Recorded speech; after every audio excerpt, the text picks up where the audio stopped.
Hello, this is Kundan Kumar. Welcome to learning sessions. अगर आप भी जीआईबी एग्जाम की प्रिपरेशन कर रहे हो तो हमारे पास Indian economy, Indian financial system का फुल कोर्स अवेलेबल है, जिसके अंदर हम आपको प्रोवाइड करवाते हैं क्वेश्चन वीडियोस जो कि हमारे हिंदी और इंग्लिश लैंग्वेज के मिक्स में अवेलेबल होते हैं। इसी के साथ हम आपको mock test, mega mock test भी प्रोवाइड करते हैं, जिनकी हेल्प से आप इजिली रिवीजन कर सकते हो। और ये जो हमारी लाइव क्लास होती हैं वो आपको रिकॉर्डेड फॉर्म में भी मिल जाती हैं। तो अगर आप सिस्टमैटिक वे में Indian economy, Indian financial system की प्रिपरेशन करना चाहते हो तो फटाफट से हमारे कोर्स में एनरोल कर लीजिए। हमारे जो कोर्सेज हैं वो इजिली एक्सेसिबल हैं। अगर आप एक एंड्रॉइड यूजर हो तो IIBF learning centre application download कर लीजिए गूगल प्ले स्टोर से। और अगर आप एक iOS यूजर हो तो माई इंस्टीट्यूट ऐप डाउनलोड कर लीजिए ऐप स्टोर से, और वहां पे आपको ऑर्गेनाइजेशन कोड यूज करना है GEGKD। तो फटाफट से इन एप्लीकेशन को डाउनलोड कर लीजिए, हमारे कोर्सेज में एनरोल कर लीजिए। और अगर आप अभी हमारे कोर्स में एनरोल करते हो तो आपको लगभग 82% का ऑफ मिल जाता है हमारे कोर्सेज पे, जिसके लिए आपको कूपन कोड यूज करना है आशीष। तो फटाफट से इस कूपन कोड का यूज करके हमारे कोर्स में एनरोल कर लीजिए। और हमारे टेलीग्राम चैनल को भी जरूर ज्वाइन कर लीजिए, क्योंकि हम इसमें एग्जाम से रिलेटेड, क्लासेस से रिलेटेड जितने भी इंपॉर्टेंट अपडेट्स हैं वो डालते रहते हैं। और अगर आपको भी किसी भी तरह की क्वेरी आती है तो आप इस चैनल पे मैसेज कर सकते हो। तो फटाफट से हमारे टेलीग्राम चैनल को ज्वाइन कर लीजिए, ताकि कोई इंपॉर्टेंट अपडेट आपसे मिस ना मिले। इसका लिंक आपको वीडियो को डिस्क्रिप्शन बॉक्स में मिल जाएगा। तो शुरू करते हैं आज का टॉपिक। तो आज इस लेक्चर में हम लोग Indian economy and Indian financial system से रिलेटेड कुछ इंपॉर्टेंट क्वेश्चंस को डिटेल में डिस्कस करने वाले हैं। साथ के साथ उनसे रिलेटेड जो इंपॉर्टेंट कॉन्सेप्ट्स हैं उनके बारे में भी हम बात करने वाले हैं। तो फटाफट से इस सेशन को शेयर कर दीजिए अपने फ्रेंड्स के साथ, कलीग्स के साथ, ताकि वो भी इस सेशन का बेनिफिट ले सके। ठीक है, तो शुरू करते हैं। तो फर्स्ट क्वेश्चन हमारा देखो क्या है। Dash are investment vehicles that pool funds from various investor to invest in income generating real estate properties. ऐसे इन्वेस्टमेंट व्हीकल जो कि यहाँ पर बहुत सारे इन्वेस्टर से फंड्स इकट्ठा करते हैं, ताकि उनको वो income generating real estate properties में इन्वेस्ट कर सके। ऑप्शन है ब्रोकर्स, म्यूचुअल फंड, या फिर रीड्स, या फिर ऑल ऑफ द अबव। तो option C, REITs is a correct answer. REIT का फॉर्म है रियल एस्टेट इन्वेस्टमेंट ट्रस्ट। ये जो रियल इन्वेस्टमेंट इन्वेस्टमेंट ट्रस्ट होते हैं वो बेसिकली यहाँ पर म्यूचुअल फंड के जैसे ही काम करते हैं। जैसे म्यूचुअल फंड क्या करता है, बहुत सारे इन्वेस्टर से फंड्स इकट्ठा करता है, फिर उसको यहाँ पर डिफरेंट डिफरेंट फाइनेंशियल इंस्ट्रूमेंट में जो है इन्वेस्ट करता है। ऐसे ही रियल इन्वेस्टमेंट ट्रस्ट भी जो है बहुत सारे इन्वेस्टर से पैसा इकट्ठा करता है, और उस पैसे को वो different different income generating real estate properties में जो है इन्वेस्ट कर देता है, जैसे कि स्कूल्स हो गए, हॉस्पिटल्स हो गए, होटल्स हो गए। ठीक है, तो ये एक अच्छा ऑप्शन होता है उन लोगों के लिए जो कि यहाँ पर खुद से रियल एस्टेट में इन्वेस्टमेंट नहीं कर सकते, क्योंकि देखो रियल एस्टेट में इन्वेस्टमेंट करने के लिए फंड्स की बहुत ज्यादा जरूरत होती है। ठीक है, आप एक छोटे छोटा घर भी बाय करो तब भी लाखों में कीमत होती है। पर यहाँ पर आप कम इन्वेस्टमेंट में भी रियल एस्टेट प्रॉपर्टीज में इन्वेस्ट जो है वो कर सकते हो।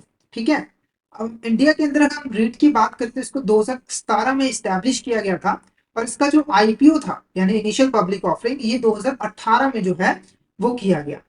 अगर मैं यहाँ पर फंक्शन की बात करूं कि ये कैसे काम करता है, तो सिंपली देखो, ये इन्वेस्टर्स को यूनिट्स इशू करता है। इन्वेस्टर्स इन यूनिट्स को परचेज करते हैं और पैसा इनके पास आता है, फिर वो जो है different different real estate properties में इन्वेस्ट करते हैं, और वहां से जो इनकम मिलती है वो डिस्ट्रीब्यूट कर देते हैं हमारे यूनिट होल्डर्स को। तो जो हमारे इन्वेस्टर्स होते हैं उनको हम क्या कहते हैं, यूनिट होल्डर्स। ठीक है, अब बात करते हैं what is the role of trustee in real estate structure. जो हमारा रियल एस्टेट इन्वेस्टमेंट ट्रस्ट है, उसका जो स्ट्रक्चर होता है, उसका जो ऑर्गेनाइजेशन होती है पूरी की पूरी, उसके अंदर ट्रस्टी का क्या रोल होता है। तो पहले हम एक बार रीट का जो ऑर्गेनाइजेशन सिस्टम है उसके बारे में डिटेल में डिस्कस कर लेते हैं। तो जो रीट का ऑर्गेनाइजेशन है, इसके अंदर चार इंपॉर्टेंट पिलर होते हैं। पहला sponsor, trustee, special purpose vehicle और मैनेजर। इनके अलग अलग यहाँ पर रोल होते हैं। जैसे कि सबसे पहले स्पॉन्सर की बात करें तो इसका काम होता है रियल एस्टेट इन्वेस्टमेंट ट्रस्ट को स्टैब्लिश करना, यानी कि ये ओपन करता है ट्रस्ट को। ट्रस्टी का काम, ट्रस्टी की बात करें तो जो ट्रस्टी होता है वो बेसिकली जितनी भी रियल एस्टेट एसेट्स होती है जहां पर इन्वेस्टर का पैसा इन्वेस्ट किया होता है उसको अपनी कस्टडी में रखता है, ताकि जो इन्वेस्टर्स हैं उनके इंटरेस्ट को प्रोटेक्ट करके रखा जा सके, इन्वेस्टर को किसी भी तरह का लॉस ना हो।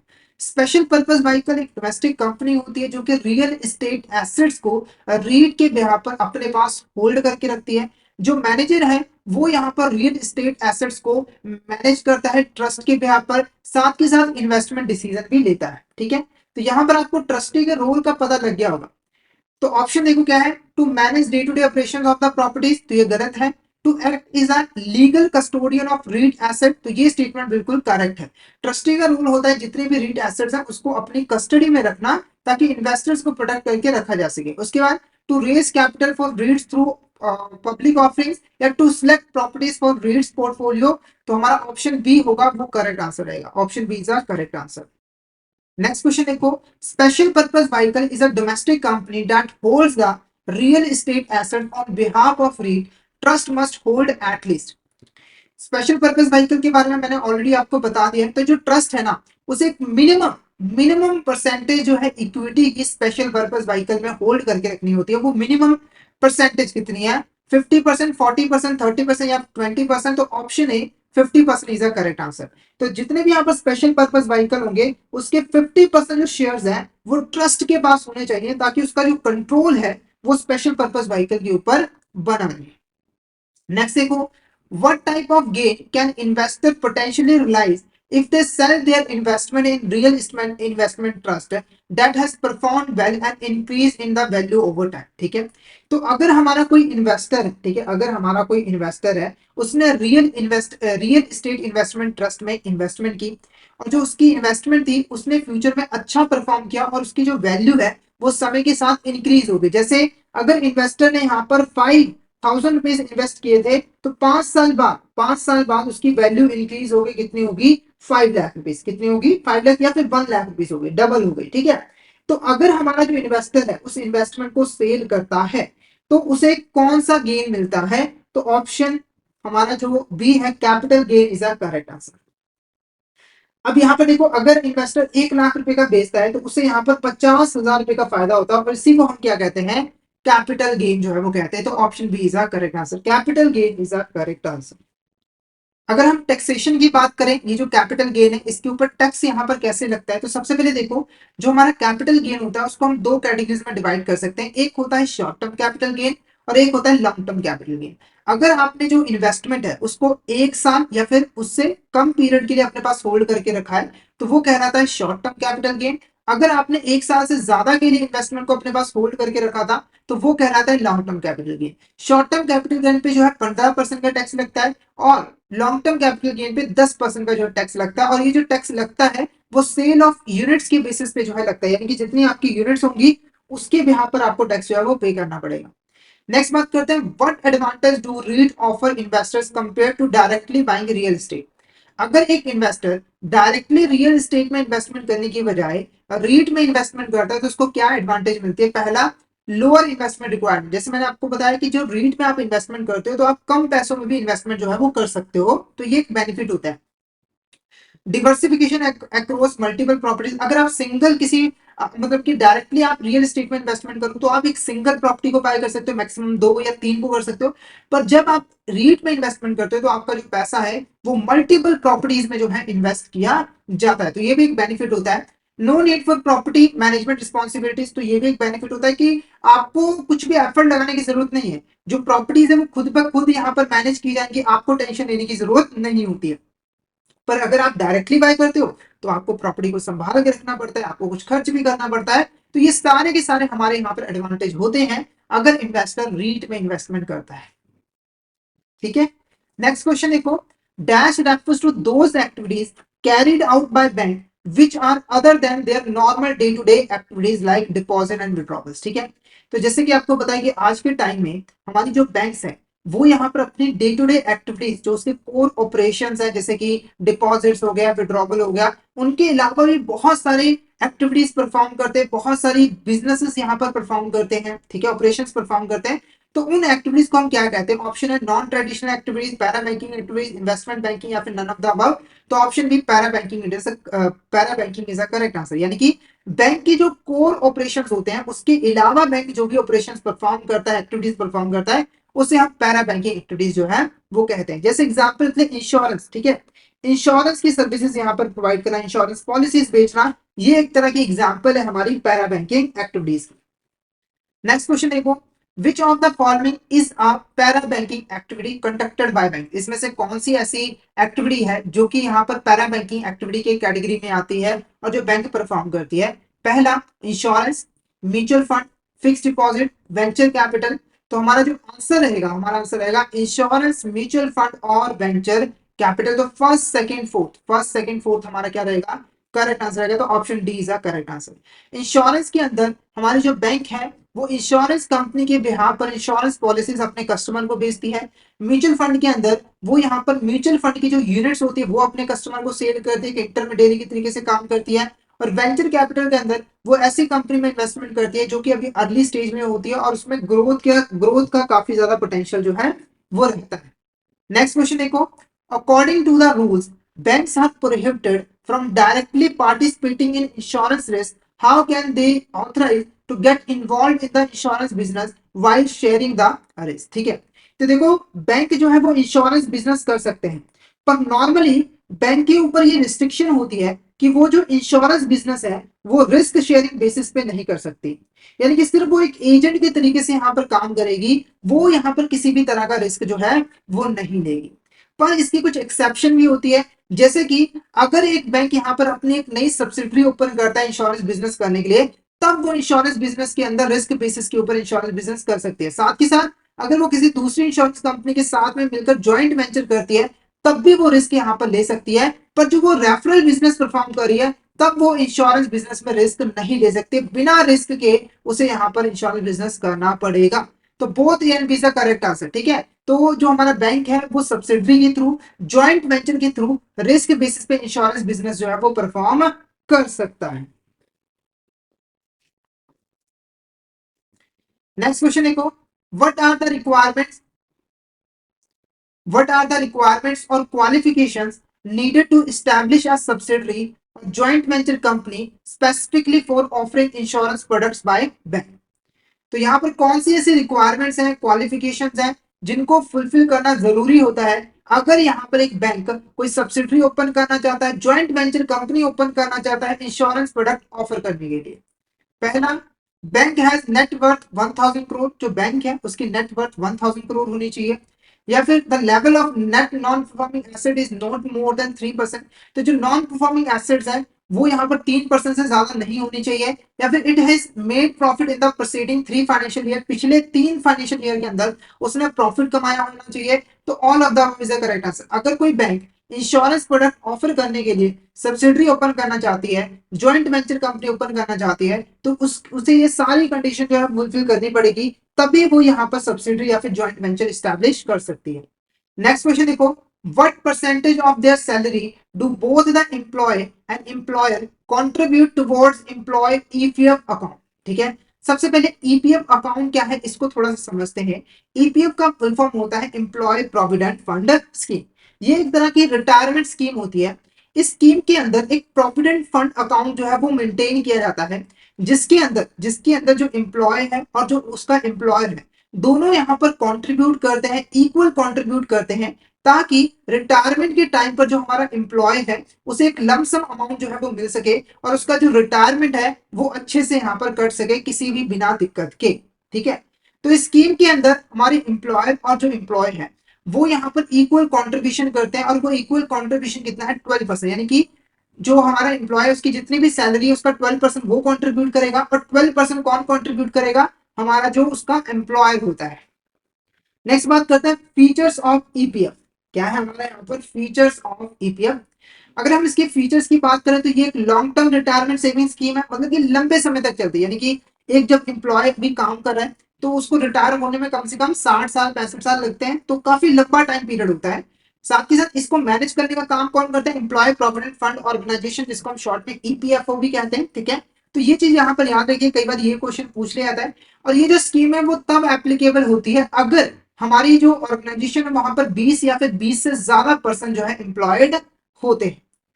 नेक्स्ट क्वेश्चन की अगर हम बात करें, what is the benefit of universal account number for EPF account holders? ठीक है, तो यूनिवर्सल अकाउंट नंबर का यहाँ पर क्या बेनिफिट होता है? तो सबसे पहले यूनिवर्सल अकाउंट नंबर है क्या, उसको थोड़ा डिस्कस कर लेते हैं। तो यूनिवर्सल अकाउंट नंबर एक मैंडेटरी अकाउंट नंबर होता है जो कि हर एक इंडिविजुअल्स के पास होता है, जो कि प्रोविडेंट फंड स्कीम के अंडर आता है। यानी कि जो भी एम्प्लॉयज हैं उनको एक यूनिक नंबर दिया जाता है, जिससे हम उस एम्प्लॉय के जो पीएफ अकाउंट्स हैं उनको आइडेंटिफाई कर सकते हैं। ये जो यूएन है ये बेसिकली यहाँ पर 12 डिजिट नंबर होता है जो कि हर एक एम्प्लॉय को अलॉट किया जाता है, ठीक है। और यूएन बेसिकली यहाँ पर शो करता है पीएफ नंबर्स को, यानी कि हमारा जो एम्प्लॉय है उसके जो पीएफ अकाउंट है उसके जो नंबर है उससे शो करता है। प्रीवियस जो एम्प्लॉयर है उसका भी नंबर शो करता है और जो न्यू एम्प्लॉयर है उसका भी शो करता है। इसका बेनिफिट क्या होता है मैं आपको बताऊं कि जो एम्प्लॉय है ना उसको बार बार यहाँ पर पीएफ अकाउंट जो है वो चेंज करने की जरूरत नहीं पड़ती है, यानी कि वो एक ही पीएफ अकाउंट को यूज कर सकता है पूरी लाइफ टाइम। जैसे ही वो एक एम्प्लॉयर के पास से हटकर किसी दूसरे एम्प्लॉयर के पास जाता है तो ऑटोमेटिकली इस नंबर का यूज करके उसका जो पीएफ अकाउंट है उसे ट्रांसफर कर दिया जाता है नए एम्प्लॉयर के पास, ठीक है। तो यहाँ पर एक बेनिफिट है कि हमारा जो एम्प्लॉय है उसको बार बार पीएफ अकाउंट मेंटेन करने की जरूरत है नहीं पड़ती है, ठीक है। तो यहाँ पर बेनिफिट क्या था, it increases the interest rate on the EPF balance, ये गलत है। It allows higher contribution limit to EPF account, it act as a single identifier for employees past and present EPF account. तो ये हमारा benefit होता है। तो एक सिंगल आइडेंटिफायर होता है जिससे हम एम्प्लॉय के पास्ट और प्रेजेंट ईपीएफ अकाउंट को आइडेंटिफाई जो है वो कर पाते। तो ऑप्शन सी हमारे यहाँ पर क्या होगा, करेक्ट आंसर है। Option C is are correct answer. Next question देखो, EPF is considered a low risk investment because, जो ईपीएफ है उसको हम एक लो रिस्क इन्वेस्टमेंट कहते हैं। क्यों कहते हैं, पहला इट ऑफर्स हाई रिटर्न, ये बहुत ज्यादा रिटर्न हाई मतलब हाई रिटर्न ऑफर करता है। या फिर it is backed by government, ये जो इन्वेस्टमेंट है ना उसकी जो गारंटी है वो गवर्नमेंट के द्वारा दी जाती है। या फिर कंट्रीब्यूशन अमाउंट ऑफ फ्लेक्सिबल, जो कंट्रीब्यूशन अमाउंट ऑफ फ्लेक्सिबल होते हैं। It allows for frequent withdrawal. तो option B is the correct answer. ये लो रिस्क इन्वेस्टमेंट होता है क्योंकि जो गवर्नमेंट है वो यहाँ पर गारंटी देती है कि जब टाइम पीरियड पूरा हो जाएगा तो सारा का सारा पैसा जो है वो एम्प्लॉय को मिल जाएगा। नेक्स्ट क्वेश्चन की बात करते हैं, what happens to an existing PPM account if the account holder become a non resident Indian, ठीक है। तो इस क्वेश्चन का आंसर करने से पहले पीपीएफ अकाउंट क्या है इसको समझ लेते हैं। पीपीएफ का फुल फॉर्म होता है पब्लिक प्रोविडेंट फंड स्कीम, ठीक है। अब देखो जो एम्प्लॉय प्रोविडेंट फंड स्कीम है उसमें एम्प्लॉय जो है कंट्रीब्यूशन करता है, पर यहाँ पर बहुत सारे लोग होते हैं जो खुद का बिजनेस करते हैं, छोटा मोटा बिजनेस करते हैं। तो क्या उनके लिए कोई रिटायरमेंट स्कीम नहीं होनी चाहिए, बिल्कुल होनी चाहिए। तो public provident fund scheme basically हमारे देश के हर सिटीजन के लिए अवेलेबल है। कोई भी पर्सन दुकान खोल रहा है, प्रेस करता है, कुछ भी करता है, वो यहाँ पर इस अकाउंट के अंदर कॉन्ट्रीब्यूशन जो है वो कर सकता है, ठीक है। जो पब्लिक प्रोविडेंट फंड स्कीम है इसको लॉन्च किया था नेशनल सेविंग इंस्टीट्यूट में, और इसका जो लॉक इन पीरियड है वो 15 ईयर्स है, यानी कि अगर आप इसमें इन्वेस्टमेंट करते हो तो 15 साल तक पैसा आपको डिपॉजिट करवाना पड़ेगा और इसको आप अनदर 5 ईयर्स के लिए एक्सटेंड भी कर सकते हो। मिनिमम जो कॉन्ट्रीब्यूशन है वो 500 है और मैक्सिमम कितना है हमारा 1.5 लाख रुपए, ठीक है। अगर हम एलिजिबिलिटी क्राइटेरिया की बात करें तो कोई भी इंडियन सिटीजन जो है वो पीपीएफ में जो है इन्वेस्टमेंट कर सकता है, और एक सिटीजन सिर्फ और सिर्फ एक ही पीपीएफ अकाउंट मेंटेन कर सकता है। एनआरआई और एचयूएफ जो है वो एलिजिबल नहीं होते हैं पीपीएफ अकाउंट को ओपन करने के लिए। तो यहाँ पर ये क्वेश्चन में यही पूछा गया था कि अगर मान के चलो कोई पर्सन था उसने पीपीएफ अकाउंट ओपन किया तब वो रेजिडेंट था इंडियन, बाद में क्या हुआ कि वो नॉन रेजिडेंट इंडियन हो गया, तो अब उसके अकाउंट के साथ क्या होगा, पहला the account is automatically close, जो अकाउंट है वो ऑटोमेटिकली क्लोज हो जाएगा। The account is transfer to a different scheme, जो अकाउंट है वो डिफरेंट स्कीम में ट्रांसफर कर दिया जाएगा। या फिर there is no impact on the account, जो अकाउंट है उसके ऊपर किसी भी तरह का इम्पैक्ट नहीं पड़ेगा। या फिर they are allowed to continue the account until maturity. तो option D is the correct answer, वो अपने अकाउंट को मेच्योरिटी तक जो है कंटिन्यू कर सकते हैं। हालांकि जो नॉन रेजिडेंट है वो पीपीएफ अकाउंट में इन्वेस्टमेंट नहीं कर सकता, पर अगर कोई पर्सन पहले रेजिडेंट था पर इन्वेस्टमेंट करने के बाद नॉन रेजिडेंट बन गया तो वो इस अकाउंट को मेच्योरिटी तक जो है वो कंटिन्यू जो है वो कर सकता है। नेक्स्ट क्वेश्चन की बात करें, regulatory guidance for REIT with respect to structure of REIT include, ठीक है। तो यहाँ पर कुछ रेगुलेटरी गाइडेंस जो है रीट के रिगार्डिंग दी गई है, रीट के स्ट्रक्चर के रिगार्डिंग दी गई है कि रीट का स्ट्रक्चर कैसा होना चाहिए। पहली गाइडेंस देखो, the sponsor must retain over 25% of the total units of the investment trust for a minimum of 3 years after the initial offer. यानी कि एक इन्वेस्टमेंट ट्रस्ट ने जब इनिशियल ऑफर किया, यानी कि पहली बार जो जनरल पब्लिक को यूनिट्स ऑफर किए, तो वो जो यूनिट्स हैं उसका 25% जो है स्पॉन्सर को खुद रिटेन करके रखना पड़ेगा। यानी कि अगर 100 यूनिट्स हैं तो 25 किसके पास होने चाहिए, स्पॉन्सर के पास होने चाहिए। तो ये गाइडलाइन बिल्कुल करेक्ट है, और कम से कम इनिशियल ऑफर के बाद 3 साल तक इसे उसे मेंटेन भी करके रखना पड़ेगा। नेक्स्ट गाइडलाइन क्या है, at least 80% of the investment value is directed towards completed and revenue generating project.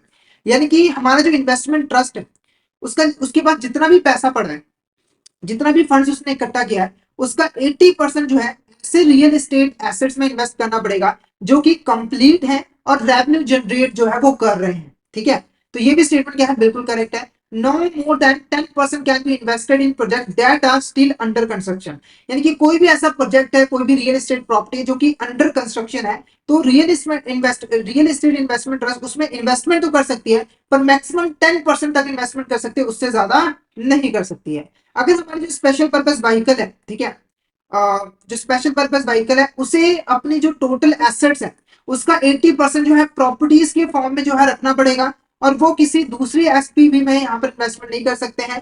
तो ये भी स्टेटमेंट करेक्ट है। तो सभी के सभी यहाँ पर स्टेटमेंट करेक्ट है, तो ऑप्शन सी हमारा यहाँ पर क्या होगा, करेक्ट आंसर होगा। ऑप्शन सी हमारा यहाँ पर क्या होगा, करेक्ट आंसर होगा। ये सारी की सारी जो गाइडेंस है वो हमारी बिल्कुल करेक्ट है। नेक्स्ट क्वेश्चन देखो, which of this statement is correct regarding funds distribution requirements of रीट्स। तो जो फंड डिस्ट्रीब्यूशन रिक्वायरमेंट है उसके रिगार्डिंग कौन सी स्टेटमेंट करेक्ट है। पहला, 90% of the net distributable cash flow of the SPV to be disburse to the investment trust. यानी कि हमारी जो एसपीवी है उसके बाद जितना भी नेट डिस्ट्रीब्यूटेबल कैश फ्लो है उसका 90% उसे किसे देना पड़ेगा, इन्वेस्टमेंट ट्रस्ट को।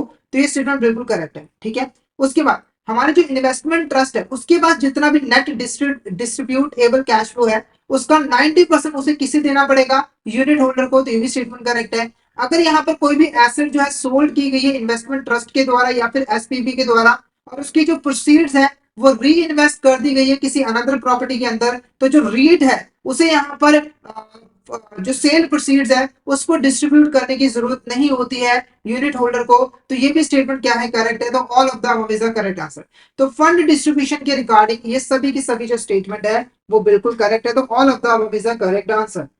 नेक्स्ट क्वेश्चन देखो, which type of mutual fund combines investment in both equity and debt instrument. ठीक है, ऐसी कौन सी म्यूचुअल फंड होती है जो कि यहाँ पर इक्विटी इंस्ट्रूमेंट्स और डेट इंस्ट्रूमेंट दोनों में इन्वेस्टमेंट करती है। ऑप्शन है equity fund, debt fund, hybrid fund या फिर ऑल ऑफ द अबव। तो option C hybrid fund is the correct answer. ठीक है, तो देखो अगर हम इसकी बात करें इक्विटी फंड की, तो जो इक्विटी फंड होते हैं ये ऐसे म्यूचुअल फंड होते हैं जो कि यहाँ पर इक्विटी इंस्ट्रूमेंट में इन्वेस्टमेंट करते हैं। इक्विटी इंस्ट्रूमेंट का मतलब यहाँ पर क्या है, ओनरशिप सिक्योरिटी, जैसे कि इक्विटी शेयर्स हो गया, प्रेफरेंस शेयर्स हो गया, और इन पे यहाँ पर हमें डिविडेंड जो है वो मिलता है। ठीक है, उसके बाद है डेट फंड। डेट फंड ऐसे फंड होते हैं जो कि यहाँ पर डेट सिक्योरिटीज में इन्वेस्टमेंट करते हैं, जहां से हमारा जो इन्वेस्टर है उसको फिक्स इनकम जो है वो मिलती रहती है। और हाइब्रिड फंड इन दोनों का कॉम्बिनेशन होता है, ये कुछ पैसा इक्विटी फंड में इन्वेस्ट करता है और कुछ पैसा डेट इंस्ट्रूमेंट में फंड इन्वेस्ट करता है।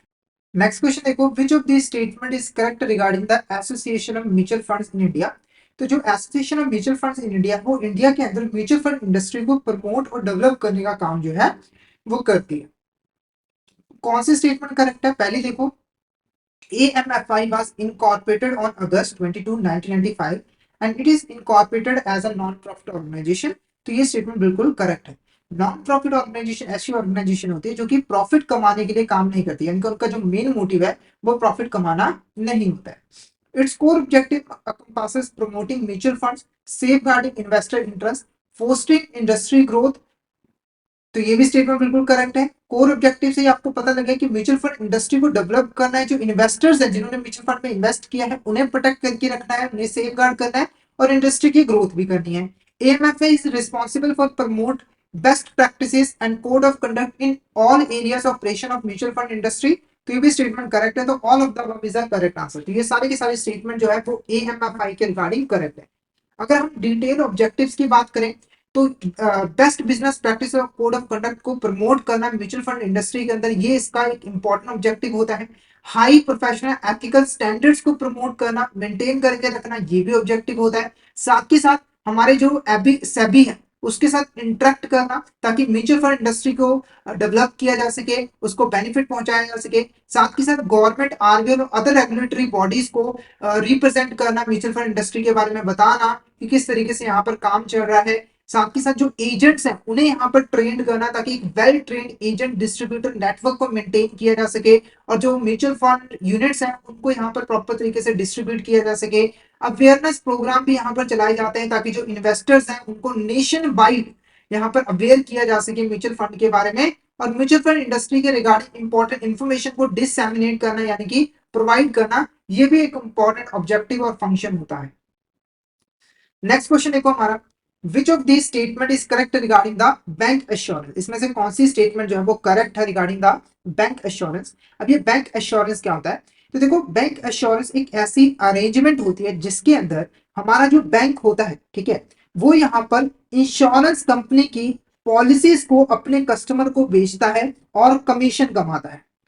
जैसे एग्जाम्पल के मान के चलो हमारी यहाँ पर एक एबीसी बैंक है, एबीसी बैंक, ठीक है, और यहाँ पर हमारी एक X Y Z insurance company है। इसको अपनी पॉलिसीज को ज्यादा से ज्यादा लोगों तक पहुंचाना है। तो X Y Z insurance company ने देखा कि जो एबीसी बैंक है इसके पास ऑलरेडी बहुत सारे कस्टमर है जिनको हम यहाँ पर इंश्योरेंस पॉलिसी बेच सकते हैं।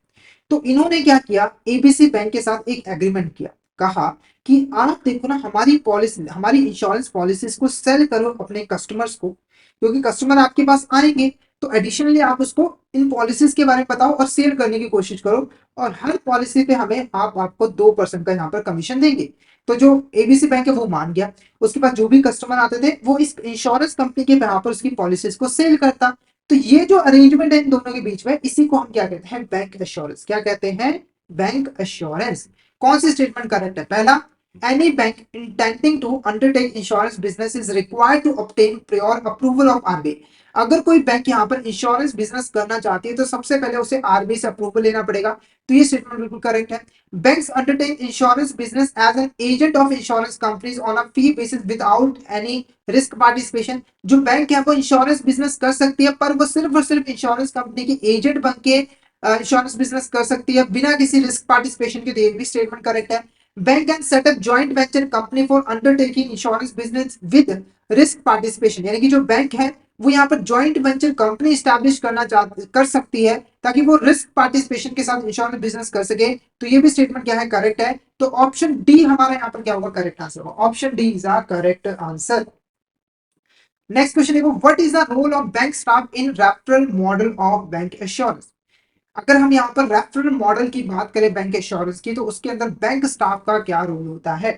तो इस क्वेश्चन को करने से पहले जो हमारे मॉडल्स होते हैं बैंक एश्योरेंस के, उसको थोड़ा सा डिस्कस कर लेते हैं, ठीक है।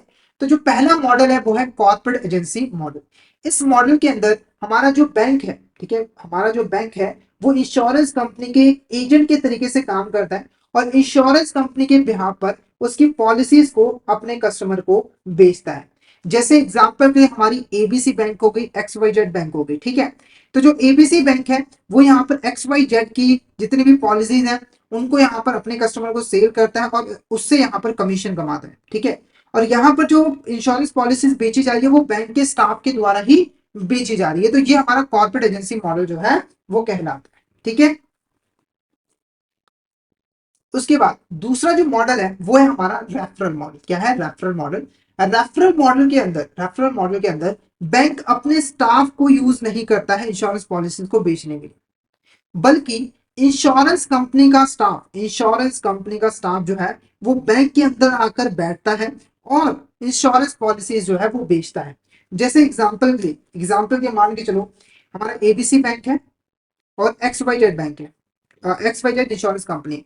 इनके बीच में क्या एग्रीमेंट हुआ कि एक्स वाई जेड का एक स्टाफ यहाँ पर जो है एबीसी बैंक के अंदर बैठेगा, यानी कि एबीसी बैंक यहाँ पर एक टेबल कुर्सी जो है वो प्रोवाइड करेगा इंश्योरेंस स्टाफ को, और जो बैंक है वो यहाँ पर अपने कस्टमर को रेफर करेगा उस इंश्योरेंस कंपनी के स्टाफ के पास, और इंश्योरेंस कंपनी का जो स्टाफ है वो पॉलिसीज को बेचेगा किसे, हमारे कस्टमर को। तो यहाँ पर क्या हो रहा है कि जो बैंक है उसके रिसोर्सेज का यूज नहीं हो रहा है ज्यादा, क्योंकि जो बैंक है वो सिर्फ और सिर्फ कस्टमर को बोल रहा है कि भाई उस रूम में जाइए, उस टेबल पे जाइए, आपको इंश्योरेंस पॉलिसी अच्छी से अच्छी मिल जाएगी। इंश्योरेंस पॉलिसी के फीचर्स बताना, इंश्योरेंस पॉलिसी को सेल करना, एफर्ट्स लगाना, ये सारा का सारा काम जो इंश्योरेंस कंपनी उसका स्टाफ कर रहा है। तो ये हमारा रेफरल मॉडल जो है वो कहलाता है, यानी कि बैंक स्टाफ यहाँ पे डायरेक्टली इंश्योरेंस प्रोडक्ट को सेल नहीं करता, बस एक इंटरमीडिएरी के तरीके से काम करता है और इंश्योरेंस एक्सपर्ट यानी कि इंश्योरेंस स्टाफ और कस्टमर को कनेक्ट करने का जो है वो काम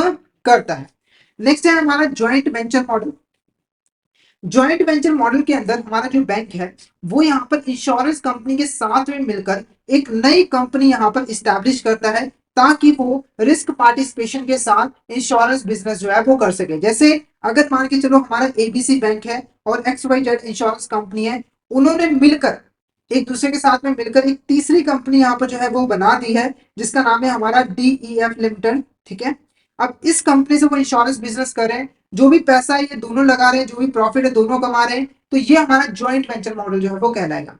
उसके बाद है बाय ओन इंश्योरेंस ऑपरेशन। अब इस मॉडल के अंदर जो बैंक है वो अपनी सब्सिडरी ओपन करके या फिर किसी इंश्योरेंस कंपनी को एक्वायर करके यहाँ पर इंश्योरेंस बिजनेस जो है वो परफॉर्म करता है। नेक्स्ट क्वेश्चन देखो, what type of disputes can be resolve under the insurance ombudsman scheme. किस तरह के जो डिस्प्यूट्स हैं वो इंश्योरेंस ऑम्बड्समैन के स्कीम के अंदर जो है रिजॉल्व किए जाते हैं। पहला, delay in settlement of claim. अगर हमारा जो क्लेम है उसकी सेटलमेंट में किसी भी तरह का डिले हो जाता है, जैसे अगर मान के चलो जो पेमेंट थी वो 2018 में करनी थी, पर 2018 से लेकर लटकाया हुआ है और 2024 भी आ गया है, अभी तक यहाँ पर क्लेम नहीं मिला है, तो इसको यहाँ पर हम इंश्योरेंस ऑपरेशन स्कीम के अंदर रिजॉल्व कर सकते हैं। Any partial total reputation of claim. अगर हमारी जो इंश्योरेंस कंपनी है उसने क्लेम देने से मना कर दिया, चाहे पार्शियली या फिर टोटली, तो इस डिस्प्यूट को भी रिजॉल्व किया जा सकता है। डिस्प्यूट अबाउट प्रीमियम पेड और पेबल। तो अगर मान के चलो हमारी जो इंश्योर्ड पर्सन है और जो इंश्योरेंस कंपनी है उसके बीच में प्रीमियम के रिलेटेड कोई डिस्प्यूट हो गया, जैसे इंश्योर्ड पर्सन कह रहा है कि मेरा प्रीमियम 10,000 रुपए है, पर इंश्योरेंस कंपनी कह रही है कि आपका प्रीमियम 1 लाख रुपए है, तो इस तरह के डिस्प्यूट को भी रिजॉल्व किया जा सकता है। Miss representation of policy term and condition. अगर इंश्योरेंस कंपनी ने पॉलिसी टर्म एंड कंडीशन को मिस रिप्रेजेंट किया है, सही तरीके से नहीं बताया इंश्योर्ड पर्सन को, ठीक है, तो उस केस में भी यहाँ पर डिस्प्यूट को रिजॉल्व किया जा सकता है। तो ऑल ऑफ द हमारा क्या है, करेक्ट आंसर है। ठीक है, इंश्योरेंस ऑम्बड्समैन स्कीम को बेसिकली बनाया इसीलिए गया है कि इंश्योरेंस से रिलेटेड जितने भी डिस्प्यूट्स हैं उनको जल्दी से जल्दी जो है रिजॉल्व कर किया जा सके। नेक्स्ट क्वेश्चन देखो क्या है, dash is a statistical analysis performed by lenders and financial institution to determine the credit worthiness of individual. ठीक है, एक ऐसा स्टैटिस्टिकल एनालिसिस जिसको लेंडर्स परफॉर्म करते हैं, फाइनेंशियल इंस्टीट्यूशन परफॉर्म करते हैं, ताकि वो जान पाए कि जो इंडिविजुअल उनके पास लोन लेने के लिए आया है वो क्रेडिट वर्दीनेस उसकी अच्छी है या फिर नहीं है, यानी कि जो लोन वो हमसे लेगा क्या टाइम आने पर वो पैसा वापस करेगा या फिर नहीं करेगा। ऑप्शन है credit rating, credit scoring, credit analysis, या फिर बोथ ए एंड बी। तो इसका आंसर क्या रहेगा, option B credit scoring is a correct answer.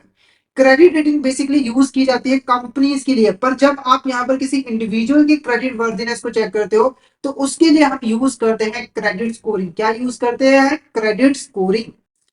Next question देखो यहाँ पर, which of this statement is correct regarding credit information company. इसमें से कौन सी ऐसी स्टेटमेंट है जो कि यहाँ पर क्रेडिट इंफॉर्मेशन कंपनीज के रिगार्डिंग करेक्ट है। पहला, it collects maintain records of an individual payments and dues pertaining to loans and credit card. तो हमारा जो इंडिविजुअल है उसकी पेमेंट और ड्यूज के रिगार्डिंग जितनी भी इंफॉर्मेशन है, जितनी भी रिकॉर्ड्स है, उनको कलेक्ट करने का काम, मेंटेन करने का काम जो है क्रेडिट इंफॉर्मेशन कंपनी जो है वो करती है। यानी कि एक इंडिविजुअल ने कहाँ कहाँ से लोन लिया था, कब लिया था, उसकी रीपेमेंट उसने की कि नहीं की, कितना पैसा बाकी है, उन सभी डिटेल्स को अपने पास कलेक्ट करके रखता है, मेंटेन करके रखता है। These records are submitted by respective banks and other credit institution to CIC. अब ये क्रेडिट इंफॉर्मेशन कंपनीज को ये सारी इंफॉर्मेशन कहाँ से मिलती है, तो क्रेडिट इंफॉर्मेशन कंपनीज के जो मेंबर्स बैंक्स हैं या फिर अदर क्रेडिट इंस्टीट्यूशन है वो यहाँ पर जितने भी इंडिविजुअल्स हैं उनके जो फाइनेंशियल रिकॉर्ड्स हैं वो प्रोवाइड करता है क्रेडिट इंफॉर्मेशन कंपनी को।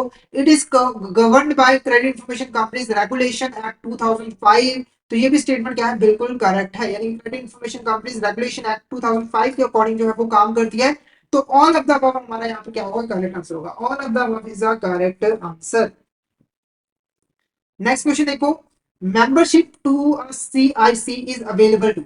जो यहाँ पर मेंबरशिप है, जो हमारे यहाँ पर मेंबरशिप है क्रेडिट इंफॉर्मेशन कंपनीज की, वो किस किस के पास अवेलेबल है, यानी कि कौन कौन सी यहाँ पर एंटिटी जो है वो क्रेडिट इंफॉर्मेशन कंपनी के मेंबर बन सकते हैं। पहला, banks, regional rural banks, cooperative banks, NBFCs, public financial institution, housing finance institution, companies engaged in business of credit cards and other similar cards, companies dealing with distribution of credit in any other manner, या फिर any other institution, या फिर all of the above। तो all of the above is a correct answer। all of the above is a correct answer। ये सारे के सारे जो है वो हमारे क्रेडिट इंफॉर्मेशन कंपनीज के जो है मेंबर बन सकते हैं, और ये चीज कंपलसरी है। जितनी भी हमारी यहाँ पर फाइनेंशियल इंस्टीट्यूशन होती हैं, बैंक्स होती हैं, नॉन बैंकिंग फाइनेंशियल कंपनीज होती हैं, उनके लिए कंपलसरी होता है कि वो यहाँ पर क्रेडिट इंफॉर्मेशन कंपनीज के मेंबर बने, ताकि जब भी कोई इंफॉर्मेशन की जरूरत हो तो उसे यहाँ पर इंफॉर्मेशन जो है टाइमली मैनर में मिल सके।